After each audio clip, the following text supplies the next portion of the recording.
uma grande amiga nos pediu que gravássemos um vídeo sobre Deus.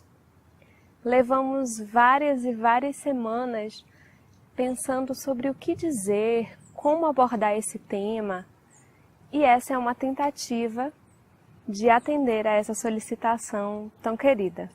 Esse é um tema simples, já tão falado, tão debatido, tão defendido, combatido, e ao mesmo tempo um dos temas que consideramos mais complexos, porque é uma ideia tão grandiosa, é um tema tão grandioso que não cabe nas nossas mentes humanas, ainda tão pouco desenvolvidas. E toda vez que nós damos um conceito a algo, que utilizamos palavras para descrever, para falar de alguma coisa, a gente fecha, a gente reduz. Um conceito é uma espécie de redução de alguma coisa existente. Só que a compreensão extremamente limitada, mas a compreensão que eu tenho de Deus, o Deus no qual eu acredito, sinto, tenho uma experiência diária, ele não cabe em nenhum conceito. Nenhum conceito. Porque todo conceito reduz aquilo que nós conceituamos. Toda vez que eu falo sobre algo, as minhas palavras são muito menos do que em verdade é esse algo. E o Deus que eu acredito, com o qual me relaciono diariamente, o Deus Pai, o Deus Criador, o Deus no qual estou mergulhada, mas que ao mesmo tempo é tão mais, está para tão além de mim e de todas as outras criaturas do universo ou dos multiversos, esse Deus, ele realmente não cabe numa descrição, numa frase, numa resposta. Então, essa tentativa de falar sobre Deus talvez contribua pouco em termos da compreensão, mas como as experiências compartilhadas às vezes contribuem, nós resolvemos sair das descrições, sair dos conceitos e falar de experiências. Há uma frase, dentre várias que existem sobre Deus, que é a nossa preferida. É atribuída a Albert Einstein. E ele diz mais ou menos assim, que a coincidência é a forma que Deus encontrou de permanecer no anonimato. Eu acho isso perfeito. Há também um livro chamado Pequenos Milagres. Esse livro é maravilhoso, um livro curtinho e que fala de várias situações que são coincidências, acasos. E é exatamente nessas coincidências, nesses acasos, nessas situações que chamam a nossa atenção e que às vezes eu digo assim, é muito acaso, é muita coincidência para ser só coincidência. E é nessas situações que, pessoalmente, na minha própria vida, eu digo assim, é a assinatura de Deus.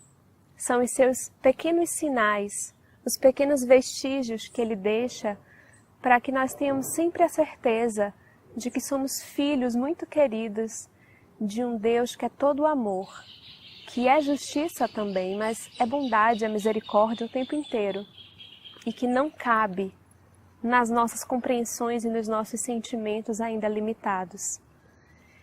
E então, nós gostaríamos de contar uma história que retrata muito bem, é uma experiência que consideramos muito interessante sobre esses acasos, esses pequenos milagres, e que nem sempre são vistos nas situações de alegria, porque nessas situações de alegria, de bonança, de abastança, a gente se distrai de Deus. A maioria de nós se distrai. Volta-se muito para a própria situação, para as alegrias, para os sorrisos. E muitas vezes é quando a gente está mais frágil, mais solitário, menor, que surgem essas pequenas situações, esses pequenos milagres, às vezes cotidianos, e que é como se Deus dissesse assim: tá vendo que eu estou aqui? Por mais que eu esteja também para além de toda a criação, porque Ele não está circunscrito a nada, mas eu sou tão grandioso que eu estou também nas situações pequeninas do seu dia a dia, nas situações corriqueiras. Mas vamos contar a história. Essa história é sobre alegrias, muitas tristezas, dores, perdas, muitas perdas. Mas, acima de tudo, é sobre a mão de Deus nas pequenas situações. O meu pai nasceu em Feira de Santana.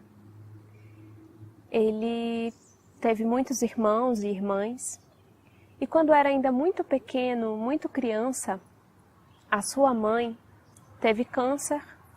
Esse câncer se alastrou, metástase, isso tem mais de 70 anos, ou aproximadamente 70 anos, lá numa cidade que na época era considerada o interior da Bahia. E ela veio a falecer de câncer. E o meu avô se desesperou, sofreu muito, perdeu tudo que tinha, passou a beber, se tornou alcoólatra. E então ele foi perdendo tudo, perdendo a própria noção das coisas. E um dia ele estava com os filhos homens em casa, uma espécie de fazenda, uma casinha lá simples de Feira de Santana. Ele colocou os filhos perto da porta e então ele estava bêbado, colocou fogo no próprio corpo, cometeu suicídio. Depois disso, meu pai e uma das suas irmãs, eles foram morar em Salvador, numa instituição espírita, que foi a primeira turma dessa instituição que abrigava crianças órfãs, crianças abandonadas. E o meu pai foi morar lá com a minha tia, os dois crianças. O meu pai morou lá até mais ou menos os 19 anos. Então ele casou, saiu de lá, teve 3 filhos. Quando ele estava assim num momento muito feliz da vida, muito feliz de estar com uma família, de ter filhos, os filhos estavam assim numa escadinha, mais ou menos até os 12, 13 anos, mais aproximadamente. E ele estava trabalhando, já tinha comprado carro, a vida estava engrenando nos olhos principalmente materiais, ele que sempre teve poucos recursos e vendo as conquistas, estava muito animado. E então num dia corriqueiro ele foi convidado pela pessoa que era responsável por essa instituição onde ele cresceu, essa instituição espírita. Ele foi chamado para uma conversa. E a pessoa muito sabiamente disse assim: meu filho, nos momentos de sofrimento, de dificuldade, de perda, de dor, é a religiosidade que nos sustenta. Você não tem vindo à nossa casa, você está afastado. Por mais que você não queira ser espírita, mas busque alguma religiosidade, algum contato com Deus, algum momento com Deus, de reflexão, de entrega a Deus na sua vida. Porque você não sabe as coisas que estão por vir. E nessas horas de dificuldade, se a gente não tem um alicerce, algo em que se segurar, a gente desmorona. Meu pai não entendeu a profundidade daquela afirmativa, daquele conselho. E provavelmente deu pouca importância. Talvez tenha passado a ver algumas palestras, como ele mesmo me contou, mas não deu tanta importância. Algum tempo depois, talvez 1 mês, 2 meses, a esposa dele estava indo de carro levar os 3 filhos e mais um coleguinha na escola. E então ela bateu o carro no fundo de um ônibus e desencarnou. Morreu. Os filhos se machucaram, apenas um dos filhos não teve quase nada, mas os outros tiveram cortes, se machucaram bastante. E é aqui que eu gostaria que vocês prestassem bastante atenção, porque é essa parte da história que muito me marca. Meu pai estava no trabalho quando tudo isso aconteceu. Ele recebe a ligação de que a esposa havia sofrido um acidente, mas não disseram que ela, na hora, já havia morrido. E o meu pai, na época, portava uma arma. por conta de uma característica muito forte nele, que quem conhece sabe, no trabalho ele era até chamado de 11.000 volts, que é a característica da rebeldia, da personalidade forte, da intempestividade. Na cabeça dele já foi assim: se aconteceu alguma coisa séria com ela, com os meus filhos, e se o outro motorista foi culpado, eu vou acabar com a vida dele. Ele foi com esse pensamento e colocou a arma aqui embaixo do braço. Só que, por coincidência, o motorista, o taxista, que foi chamado para levá-lo da empresa até o local do acidente, era um irmão seu de criação, lá da instituição onde ele cresceu. Intervenção número 1. Quando ele chegou lá e teve toda aquela notícia da pior forma possível e se deparou com aquela realidade dura, apareceu uma pessoa que estava passando na situação, que viu o acidente acontecer, segurou ele, porque ele já estava se dirigindo até o motorista para fazer, imaginemos o quê, e a pessoa segurou o braço dele e fez assim: Bené, eu vi o acidente, eu vi tudo o que aconteceu, o motorista nem teve culpa, ele simplesmente parou o ônibus no ponto, e ela por algum motivo deve ter se distraído no próprio carro e não parou, e por isso bateu. Então o motorista está também transtornado e ele não teve nenhuma culpa. E puxou a arma que estava aqui embaixo. Além disso, tinha uma pessoa na calçada se acabando de chorar. Era o legista que tinha sido chamado e que, quando chegou ao local para mais uma ocorrência do seu trabalho e que viu a pessoa que tinha morrido, começou a chorar copiosamente, porque era sua cunhada que estava ali. Era mais um irmão de criação do meu pai, daquela mesma instituição, e que estava lá, naquela situação, para apoiá-lo, para segurá-lo quando ele não tinha chão. Como se essa situação já não fosse o suficiente para deixar claro para o meu pai que Deus estava lá, segurando ele, tentando confortá-lo numa situação que ele precisava passar, ainda viriam mais assinaturas na sua vida. Mais tarde, ele não compreendeu bem, não aceitou bem essa situação que vivenciou, que é totalmente compreensível, e ele, ao invés de buscar conforto naquela instituição, naquelas pessoas onde ele cresceu, onde ele criou, naquelas pessoas que o conheciam, ele se afastou ainda mais. Talvez tenha ido algumas vezes, mas foi se afastando cada vez mais. Depois ele se casou novamente, ele teve mais 2 filhos. Eu sou a última, a mais nova. E quando eu nasci, eu não sabia de nada dessa história. Ninguém lembrou de me contar. Eu não sabia. A única coisa que eu sabia é que o meu pai tinha crescido no orfanato, mas que instituição era essa, que era uma instituição espírita, eu não sabia de nada disso, nada. E cresci numa outra religião, cresci no catolicismo, sempre tendo muita certeza da existência de Deus e sempre percebendo em meu pai uma grande rebeldia em relação à religião, até não respeitando a religião de outras pessoas, fazendo pouco caso disso. Por outros caminhos eu me tornei espírita mais ou menos aos 13, 14 anos. E fiquei mais ou menos um mês frequentando uma casa espírita sem que os meus pais soubessem. E nessa casa espírita muito pequena que eu estava frequentando, vendo algumas palestras, eles falavam sempre de uma instituição grande, maravilhosa, de um palestrante, de um médium. Falavam com muita admiração de um determinado lugar, que eu tinha curiosidade de conhecer. E a mãe de uma amiga, que foi quem me levou pela primeira vez nesse centro, dizia assim: um dia eu vou te levar lá, porque você vai gostar, tem juventude e tal. E aí um dia eu cheguei em casa, já tinha ido algumas vezes nesse centro, já estava me achando a espírita, e eu cheguei em casa, e aí o meu pai estava reclamando alguma coisa da vida, e eu disse assim: pai, você acredita em Deus? Você tem alguma religião? E ele disse assim: eu acredito em Deus, mas não acredito em nenhuma religião. E continuou reclamando. E eu fiz assim: é que agora eu sou espírita. Aí o meu pai falou: hã? Espírita? Você não sabe o que você está dizendo. Aí eu falei assim: não, eu agora sou espírita, estou até frequentando um centro espírita. Ele: você tem certeza do que você está dizendo? Eu falei: tenho.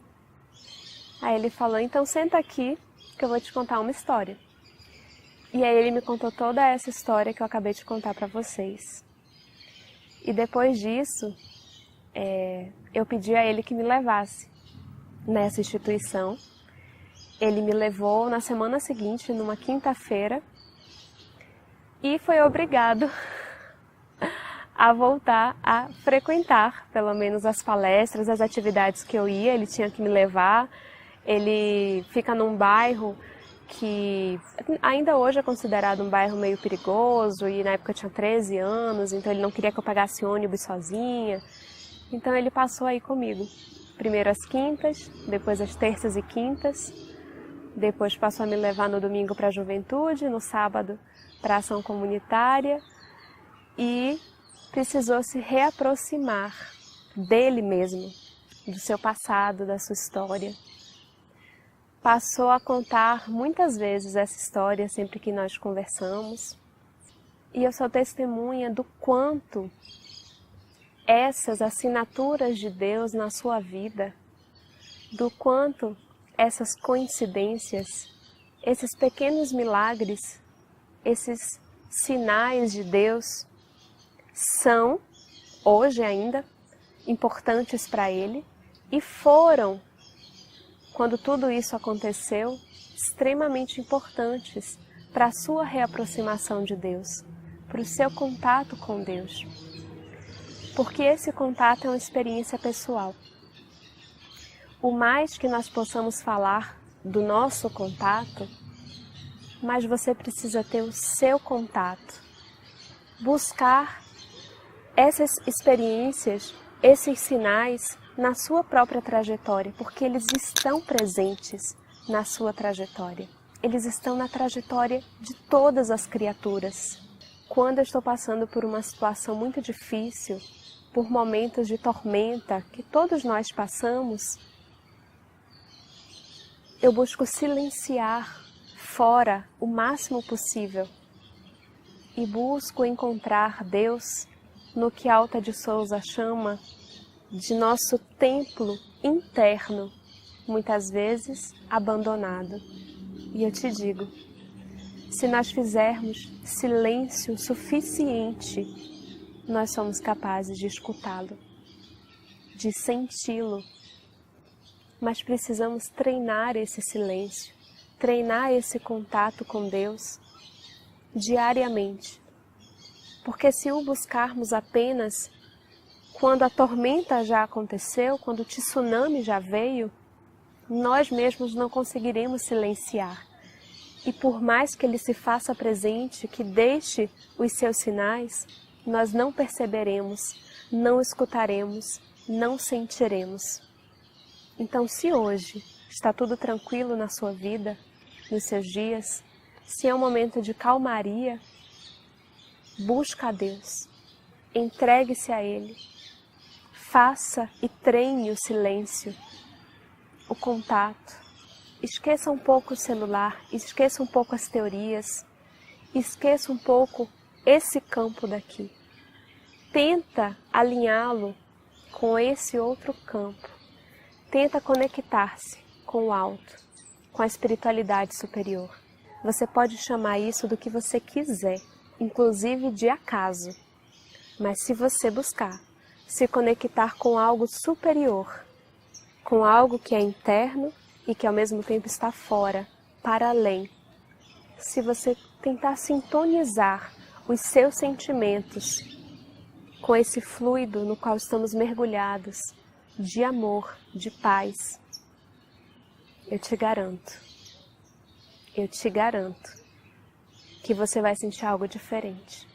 Não no primeiro dia, talvez nem no segundo, mas um pouquinho a cada dia, com persistência, você vai sentir um abastecimento na fonte de todo amor, de toda a luz, que é o nosso Pai maior, que eu chamo de Deus, mas que talvez em outras galáxias tenha outras centenas de nomes, mas que é um ser supremo, todo luz, todo amor, toda bondade.